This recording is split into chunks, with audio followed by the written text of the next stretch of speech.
Good evening and welcome to Driver's Ed.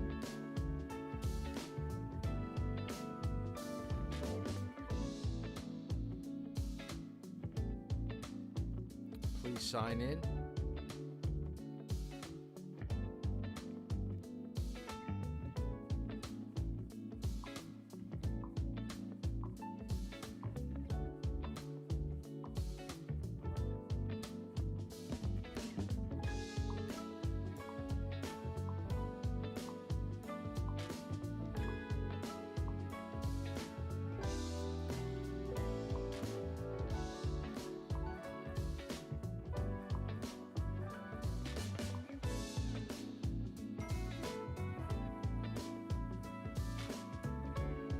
Welcome. We'll wait a few minutes or a minute or so before we get going. So make sure that you sign in with your phone. Tonight is just a wrap up. Like I said, we're going to kind of finish up on a few things that I didn't have a chance to cover. I'll try to answer any questions that you may have. And then I'm going to give you some time tonight to look at a review video that I have made on YouTube that will cover some of the information on the final. So let me get out of the music here and bring this down. Wow, cannot believe we are at our last class of content before we see what you know and what you remember from what we've covered in Driver's Ed. At some point, probably before I let you go do the review video, we'll take a look at Saturday. Actually, let's see if I don't know if I can actually do this right now. I'm going to try to do this. No, I don't know if you can actually see it or not. I'm going to put down Saturday. Just bear with me here while I type something in. I'm doing this on the fly, so I don't know if it's going to work. Hold on.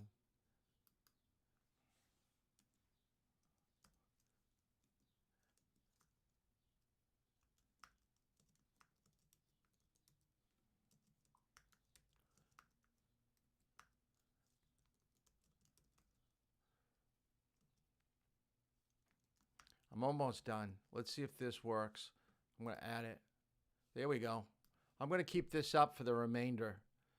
So this is what we're going to be doing on Saturday. Dropping off your textbook at noontime, and you're going to make the payment for the Driver's Ed program, because I didn't collect it at the beginning, because I know it's been kind of rough because some parents haven't been able to work, and we were just doing the online class, and you did the deposit. So I thought that was fine. So now that we're starting to get into driving, it is now time that we've got to pay for the rest of the program. So remember, put your check in an envelope and put it in the textbook and bring it on Saturday. Now, let's talk about Saturday. It looks like I still have a good amount of time opening. Let me go to the screen real quick, and I'm only going to put it up here for a little bit. But this is my schedule that I have on Saturday. I've got 1 o'clock taken already. I haven't talked to anybody that's driving tomorrow or Friday that may want to grab a time, but I think I'll push them to Monday or Tuesday. So it looks like I've got Friday at 5 and 6. I'll drive 5 and 6 on Friday. Tomorrow I'm going to stop at 4, but I've got Saturday morning, Saturday afternoon pretty wide open. So at some point, you can text me and let me know, whoa, boy, that's getting big, what really works for you. And I'll try to fit you in, and we'll try to get this going. So back to Saturday. If you are scheduled, if you take a time for tomorrow, Friday, or Saturday, all you've got to do is bring your textbook and your payment when you come to drive. You don't have to show up at noontime. So I know Gracie's driving on Friday. I think it's Katrin. I think that's how you say your name. I think you're scheduled tomorrow. You can bring your textbook tomorrow if you want. You could do that, so that way you don't have to come back on Saturday. So if you're scheduled to drive, We'll do it that way. But I need the textbooks because the next class starts Tuesday, right after the final. I'm getting going on another class, but they don't drive. They're not driving. It's going to be past classes in your class. So let's get right into what we want to cover for tonight. At one point, we were talking about hazardous driving, and we really hit up Volvo pretty Cars heavy. now introduces a new technique that warns tired or unconcentrated drivers before they risk becoming a danger to traffic. This is world news that will save lives. Hold on. The new technique, that is called driver alert control, is based on a camera and a number of sensors that read off the sidelines and other markings on the road in order to discover whether or not the driver is tired and unconcentrated. Simply explained, the technique is based on how the car behaves on the road. A control unit stores the information and then makes an assessment as to whether the driver should be warned by means of an audio signal. Driver alert control is a system that analyzes the driving behavior of the driver, and if it detects that the driver is unconcentrated or tired, it alerts the driver. Tiredness-related traffic accidents are a global problem. In the USA, the National Highway Traffic Safety Administration estimates that 100,000 traffic accidents per year are caused by tired drivers who fall asleep at the wheel. Of these accidents, 1,500 people are killed and more than 70,000 injured. Volvo's new technique is therefore welcomed with open arms. We think it's great that automakers are putting this kind of technology into vehicles. You know, we're seeing things like drowsy driver alert. We're looking at efforts to mitigate the collisions, that is, apply the brakes before they happen. This is very good technology, we hope. Ultimately, we'll be doing research on it to see just how well it works in real crashes. The problem with tired and unconcentrated drivers is the same in Europe. And at the Swedish Road Administration, they are convinced that this new technique will both reduce the number of tiredness-related accidents and save lives. I think as a complement to crash prevention or crash injury prevention, which industry has worked with for many, many years, to complement that with an accident reduction in those modern systems is a very positive trend that we see. A huge amount of research lies behind the driver alert control, and several studies show that distracted drivers cause up to 90% of all traffic accidents. We've been driving with a lot of different test subjects, both on test tracks and on public roads, just to see that the system can detect that the driver might be unconcentrated or tired, and also that it doesn't give any false warnings. In the USA, a quarter of all accidents and a third of all fatal accidents on American highways as a result of single vehicle accidents and frontal crashes are caused by temporary distraction. This new technique also offers a system that warns the driver if the car crosses any of the road markings without any obvious reason. The system, called lane departure warning, could be able to reduce this type of accident by between 30 and 40%. Volvo Cars now also has a solution to reduce the problem of rear-end collisions. Rear-end collisions represent 1/3 of all reported accidents, and in more than 50% of cases, the driver has not braked at all before the collision. Collision warning with auto brake can mean the difference between a serious accident resulting in severe personal injuries and a minor consequence for all involved. We have a camera and a radar which looks upon the area in front of the car and recognizes vehicles in front of the car, and through that data it takes the decision whether it should warn the driver or if it should warn and brake for the driver. In this case too, the system is based on a camera and a radar that warns the driver, and if the driver doesn't brake, then the car does it itself. Researchers are in agreement that it is by means of preventive safety measures that traffic accidents can be radically reduced. We know that there are still a lot of crashes that occur out there. Vehicles have improved a lot in the U.S. over the past couple of decades, yet we still have over 40,000 deaths in motor vehicle crashes each year. And one of the things that we would hope we can do is to begin to prevent some of the crashes before they occur. Most of our success so far has come because we've improved the crashworthiness of vehicles. Once you're into a crash, we now know a lot more about how to protect you in there. But if we could just prevent the crash from occurring, that would really help a lot.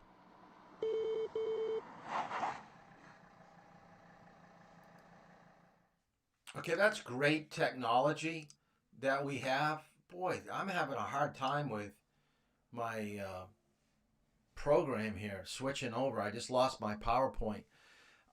The technology is really helping make us safer behind the wheel, but it doesn't have its quirks. You got to remember with this lane departure, it's based upon getting reading off lines. Well, what happens if a road doesn't have lines? Or what happens when it does have lines, but you may lose part of it because of weather or just being faded, worn. Is it still going to give you an accurate bearing of your positioning on the roadway? So it works well, I think, if everything is on the pavement that it can use for information, but when it doesn't, then you've got problems.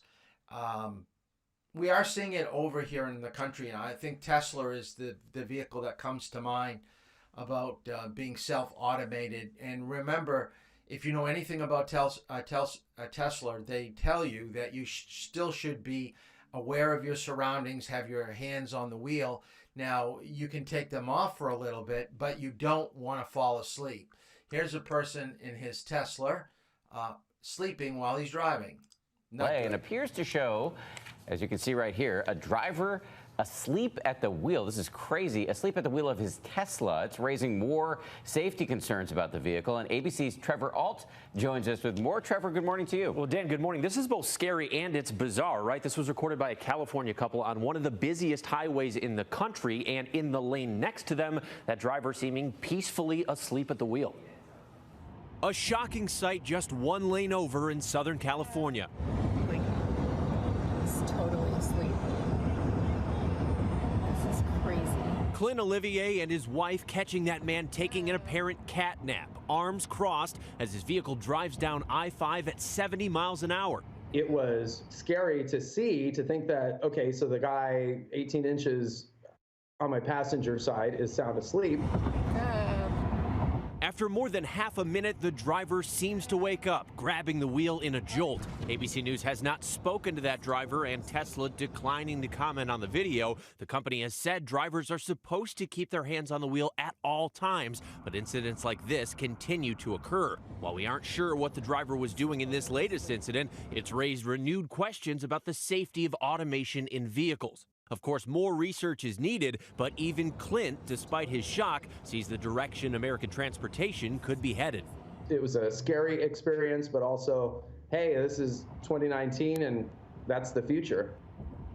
Clint does make an interesting point. If the autopilot was on here, the technology worked. That car maintained its speed, it never swerved or drifted, but it is still a dangerous incident, and also it is illegal to fall asleep at the wheel, even if your car can drive itself. But at some point, it may be safe to fall asleep at the wheel. It could be a monumental health accomplishment when the car works, but we're just not. It's too easy to fall asleep when you have nothing to do, like on a highway. So this is what I want you to write down for fatigue, and this is where we didn't have enough time to go through this section. Everybody gets tired, okay? Watching this class late at night, you're probably very tired.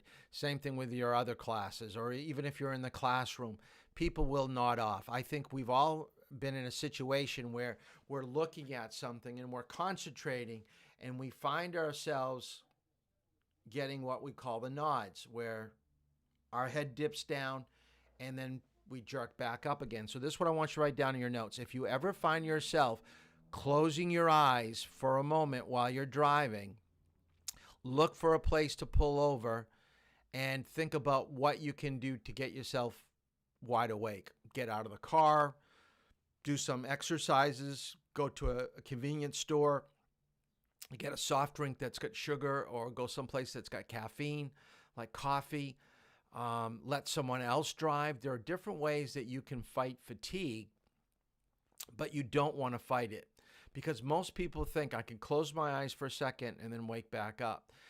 The problem with closing your eyes for a second is that it will probably be a little bit longer the next time that you do it. So each time you close your eyes, it's just going to be for a little bit longer. And it doesn't take long for you to just drift out of your lane. You could be going to the right. You could be going to the left. You could be going right into the back end of people. So this is what I want you to do in your notes. I want you to write down the time that you normally go to bed on a school night. So let's do the example of you normally go to bed at 11 o'clock, okay? Monday through Friday, 11 o'clock. So what I'd like you to do is to add a half hour to the time that you normally go to bed. So I'm going to add a half hour to 11 o'clock, 11:30.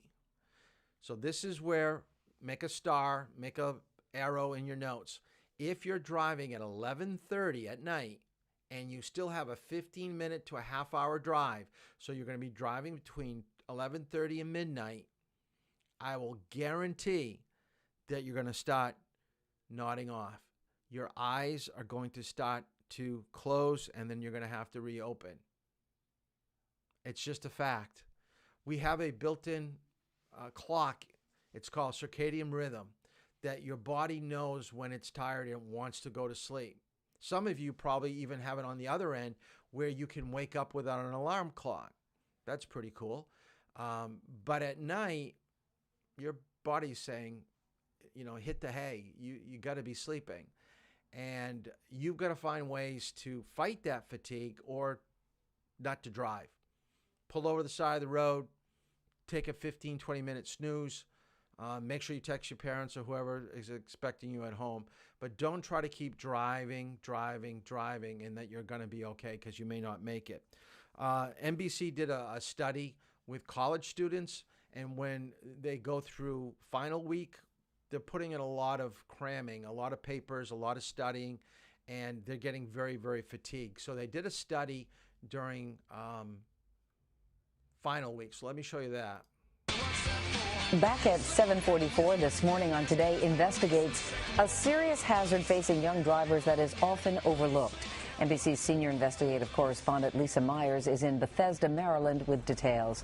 Good morning, Lisa. Good morning, Meredith. We're talking about driving while tired. We've all done it, but experts say it's particularly dangerous for teens. Fatigue is a factor in at least 100,000 crashes every year, and most of those involve young drivers who get behind the wheel when they're drowsy and never make it home. I sit and I replay that night over and over and over again, and I thought, I'm just so close to home. I can make it. That night, Rusty Burris was 18 years old with a bright future. But driving home from his girlfriend's house, his life changed forever. I knew I was tired, but I didn't really feel that I was that tired.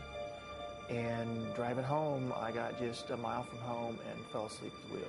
In seconds, Rusty's car drifted off this country road and rolled over. The impact crushed his roof and his spine. Rusty would never walk again. I've fallen asleep and crashed my car one time, and that's all it took. Experts say every day, millions of teens are dangerously tired when they get behind the wheel.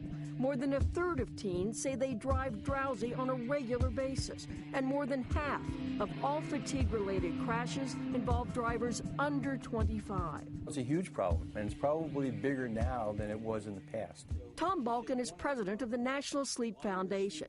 He says adolescents go through changes in their circadian rhythms that make it nearly impossible for them to fall asleep before 11 p.m. Combine that with early morning classes, after-school jobs, and late-night socializing, and it's easy to see why teens are chronically sleep-deprived. The average college student needs about 8.5 to 9.5 hours of sleep. Virtually none of them get that. In fact, they average 6 hours of sleep per night. So how can fatigue affect their driving? Today's show, how may I help you? To find out, we set up an unscientific experiment with 3 Today Show interns, Patrick, Meredith, and Brian, all college students who habitually drive after not much sleep. Last summer, I was driving tired almost every day. When it's final season, there's no sleep. That's when the drowsy driving starts to kick in. For our experiment, we kept our kids up for an entire night, no naps or caffeine. Experts told us that would simulate the level of fatigue students typically suffer after a week of insufficient sleep. You don't want to hit a cone. Then we brought them here to the Skip Barber Driving School in Connecticut, where with safety instructors by their side, we put them through 2 road tests, a tight, twisty loop, and an emergency lane change. We're testing today their ability to instantaneously react to an unexpected situation. Hitting any cones would be the equivalent of a crash in the real world. The day before, all 3 had driven these courses wide awake and aced them. I haven't hit any cones, and I think it's not that hard. I feel pretty confident. Once you got the hang of it, it wasn't that bad. But watch the difference when they're drowsy. Our kids swerve wildly through turns, hitting cone after cone after cone. If that had been a real-world situation, he would have had a pretty violent crash. Inside the car, you'd never know it. Even as they crash, our drowsy students remain slack-jawed and dazed. Patrick clearly is giddy. He almost seems drunk. In many ways, driving drowsy is very much like driving drunk. We showed the video to Tom Balkin, our sleep expert. He says drowsiness, like alcohol, can severely impair a driver's reflexes, judgment, and awareness.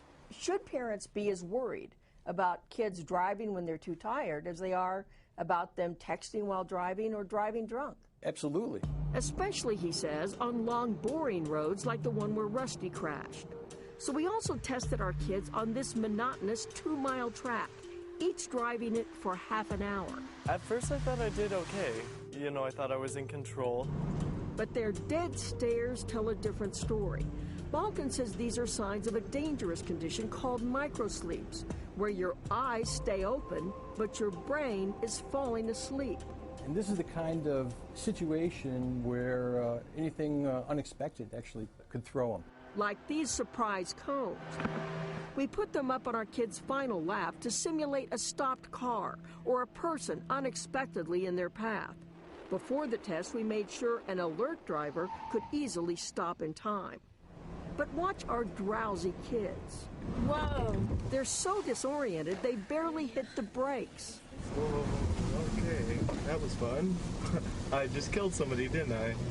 Imagine if that cone had been someone's pet or child. After I sat there for a minute and realized what I did, that's a tough pill to swallow. That was an eye-opener because that thing that you never know is going to happen that will just come out of nowhere. That's what you have to be prepared for. And if you're tired, you might not be. A realization that came too late for Rusty Burris. When you're tired, stop. Don't push it. Because even though you've only got a mile left, you could be throwing your entire life away trying to drive 1 more mile. Now, sleep experts say parents should treat drowsy driving just like drunk driving. Tell your kid if he's tired to call you. You'll come pick him up. Or if he gets tired on a long drive, tell him to pull off the road, get some caffeine, and take a 20-minute nap. That should help revive him. Meredith? So in your notes, I want you to write down, just as she stated it at the end of the report right there, drowsy driving is just like drunk driving. You're not able to stay in your lane. You don't pick things up as quickly. Your reflexes are much slower. Your stopping distance is going to be much greater. You can see you're awake, but you're not processing information in a timely manner. And that makes you dangerous. Notice when they brought the 3 college kids up over the hill on, and like I told you, driving for about a half hour, 15 minutes, they got in that, monotonous state, and they weren't thinking as quickly, and they came up over the hill. They weren't able to stop for those cones.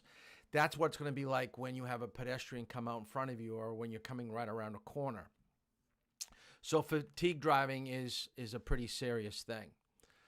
The last thing that I wanted to cover was how to save money at a pump. And you may think, okay, why are we covering this?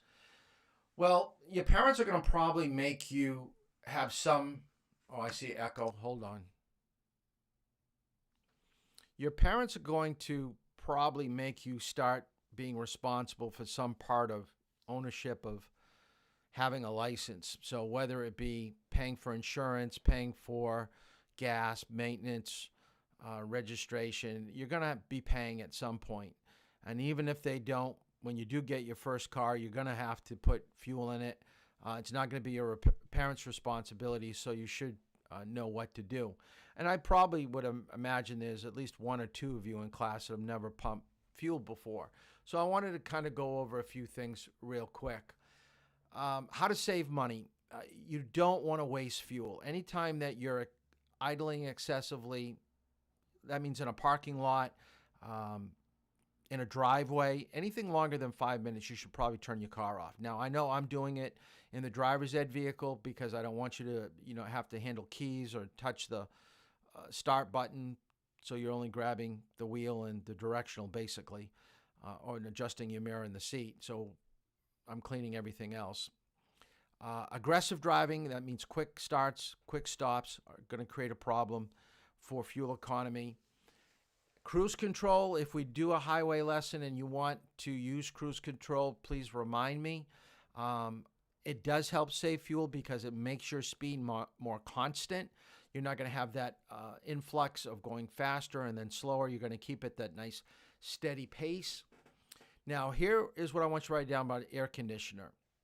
Now, it's different in the driver's ed vehicle because you've got a mask on, I've got one on. I can't hear that well, so having the windows down, I just don't do. Maybe a little bit if at lower speeds I may do it, but it makes too much of a noise and I can't hear things. But at speeds higher than 35, you should probably have your air conditioner on.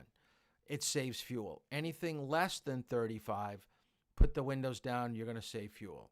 All right? Lose the roof rack. Anytime that you add anything to your vehicle, put a canoe on the top, ski rack, tow a trailer, anything that you're adding to your vehicle is going to create a problem. And same thing with the bling. Excuse me. That means putting on a spoiler, putting on wider tires. That is going to create a problem for gas mileage. Keep your tires inflated. That's the best way. Write that down in your notes. Tires inflated will give you 1 to 2 miles per gallon more. Okay, gives you better gas mileage than having a soft tire. So make sure it's at the right PSI. Same thing when you get your oil change. You'll find we already did this on knowing your vehicle. Stick to the gasoline grade that's recommended. So just make sure your parents have explained to you what type of gas you're putting in. You never put diesel into a unleaded vehicle and vice versa. You're not putting unleaded into a diesel. I had a student that did that once, not in my car, but in her car after she took driver's ed. And I have no idea because she didn't learn that here. But people will make those type of mistakes. Yes, Sam. Cruise control will keep you at a steady speed whether you're going up a hill or down a hill. And that's the nice thing about cruise. It does all the fluctuation for you. Gas prices usually at their lowest middays Tuesday and Wednesday in the morning. So avoid filling up in the weekends and during the big holidays where we'll jack up gas prices. So starting probably Friday, take a look at the gas prices. You'll probably see that they're going to get more expensive. Gas is more dense, so when it's cold, you get a better quality type of gas. Also look for the busiest gas stations that are around. They're going to get their fuel more frequently, so you're getting fresh fuel, and it's usually free of contaminants. Avoid gas stations and toll roads off the highway. They will stick you a stiff premium, and don't top off your tank. That's usually recommended at the gas pumps. And when I did this PowerPoint, gas was around $3 a gallon. Now we're down around $2, so we're saving $1 a gallon now. Websites like gasbuddy.com or fosters.com will give you a rundown of what the local prices are. So if you're trying to save some money, look it up real quick. It's only going to take you 2 minutes, and you probably wouldn't have to travel more than 4 or 5 extra miles out of your way to get a good price for gas. You could save yourself $3 or $4 if you got a big vehicle. I'll show you this at the very end. It's kind of funny. because these are people that do not know how to pump gas, or they're very careless around a gas pump. Pumping safety. Some gas stations like Irving will give you gloves or paper towels. So if you don't like the smell of gasoline, I would recommend, putting gloves on. This is a given. Don't smoke around a vehicle. I don't know why you would. Cell phones around a vehicle sometimes would create static electricity. And this is why they're saying don't use your phone. So don't be pumping with one hand and being on your cell phone on the other. Don't leave it unattended, the pump. Some states that's illegal. In New Jersey, you can't pump your own gas. They've got to do it at the station. And like I said, be careful of static electricity. So read the instructions. If you've never done pumping gas before, it makes sense as you pull up. Look at how you're going to pay, whether you have to go inside, whether you have to do the credit card machine. They'll explain it. And notice you've got blue, white, and red. These are the different grades of octane. Most cars are going to probably need 87. That is going to be the cheapest gas. When you get up to 89, 93, you're going to be paying more, but it is a, notice here, drive cleaner with microlean. So microlean is sometimes an additive that goes into gasoline. For pumping safety, make sure that you pull up on the side where your fuel inlet is.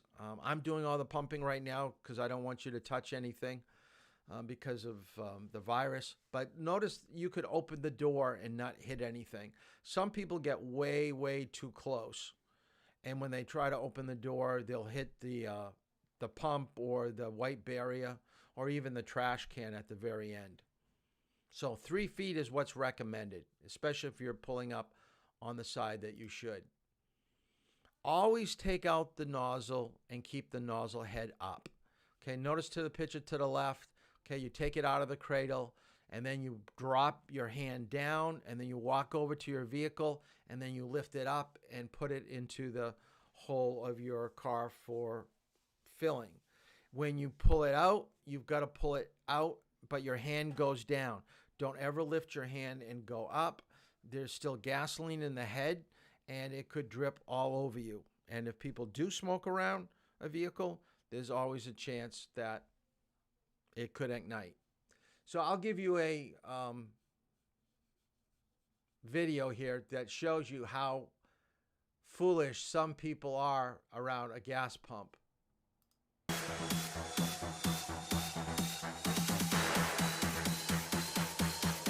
She didn't pull up to the correct side. She's going to put it over the back.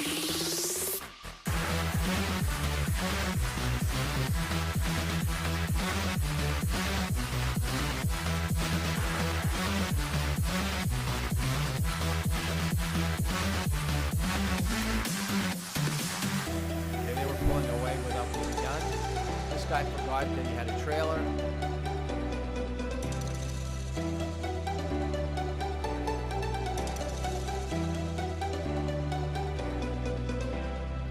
Can't figure that she's pulled up on the wrong side, so all she does is go around in a circle, and it never gets any better. She doesn't realize she's doing the same thing.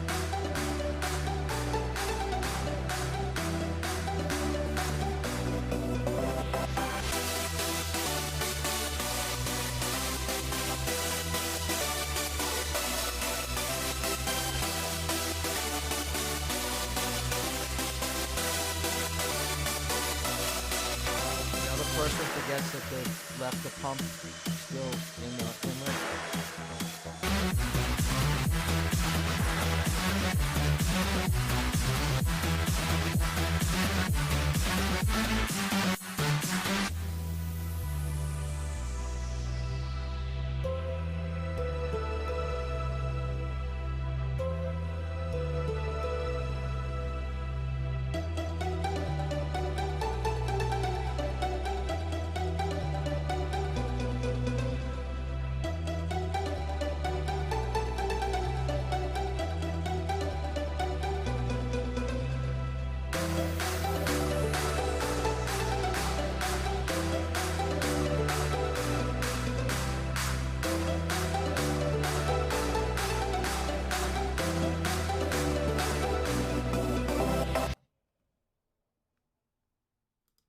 So you can see that some people just are foolish, careless around a gas pump.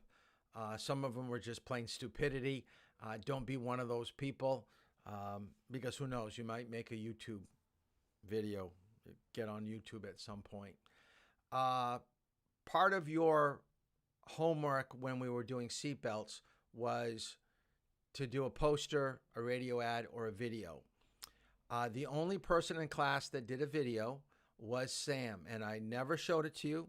I do have it here for you, and after we see it, I'll show you. I made a few edits to it, and Sam, if you're still watching, this was the edit that I made, and I was hoping that we were going to get it in so we could compete in a contest. I found a contest for Sam to enter, but it got to be a little bit too late. We had to do some signing off on things and do some editing, and we just ran out of time. But I thought Sam and his sister did a wonderful job on their video. So here is the premiere of Sam's original seatbelt video. So here's Sam's video.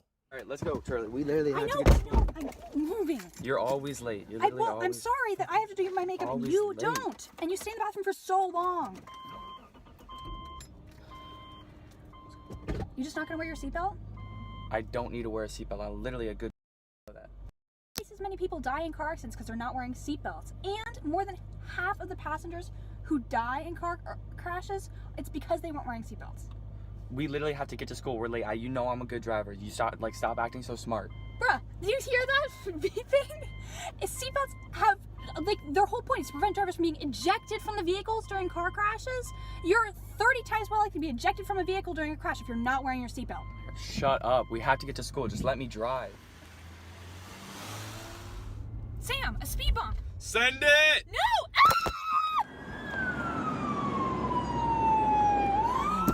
Oh my gosh. Sam, are you idiot? There's a cop! Trust me, I know exactly how to deal with cops. Watch and learn. Sir, do you have any idea why I pulled you over today? Why no? Is it because you have a crush on me? No, it's because you were going 70 in a school zone over a speed bump. Would you like to step out of the car, please? Yes, sir.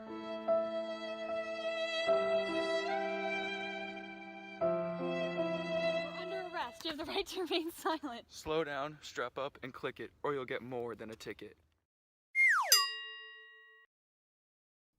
Now, I thought that was fantastic. I thought you did a really, really good job with that, Sam. It's going to go into my archives of one of the best videos that people have sent. You and your sister did a fantastic job. But because we had to get it down to only 30 seconds, I thought we were pretty stronger on the first part of the video. So this is what I did for you. And I'll try to send it to you later, too. But this is my cut that I made of it. I know, I'm moving. You're always late. You're literally always... I'm sorry that You just not gonna wear your seatbelt? I don't need to wear a seatbelt. I'm literally a good for that. As many people die in car accidents because they're not wearing seatbelts.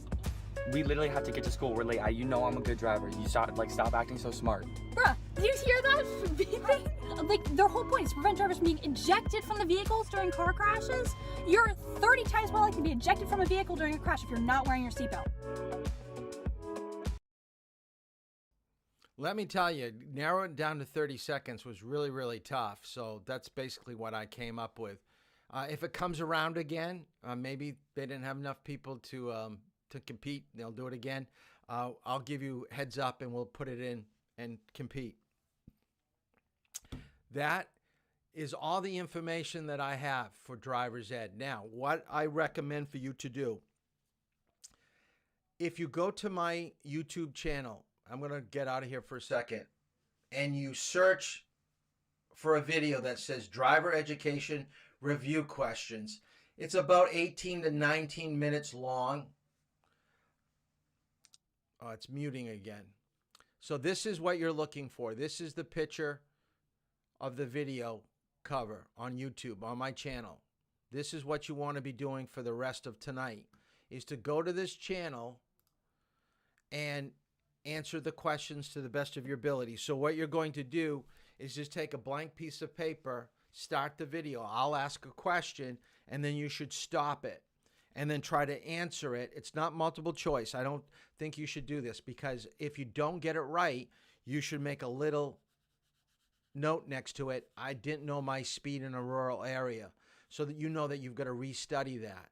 So play a question, freeze it, try to answer it on your own, and then hit play again, and I'll give you the correct answer to what it is. I think I've given you 70 to 80 questions. Not all of them will be on the final. Some of them will. Some of them are very close to what's on the final. So this will give you, like, if you make them into cue cards, it will be very, very helpful. So my recommendation, with what you've got left for time, from now till next Monday, remember Monday at 8 o'clock, come online, and I am going to give you a link through the Facebook page. Our Facebook page group will have a link to the final. You've got to come on at 8 o'clock.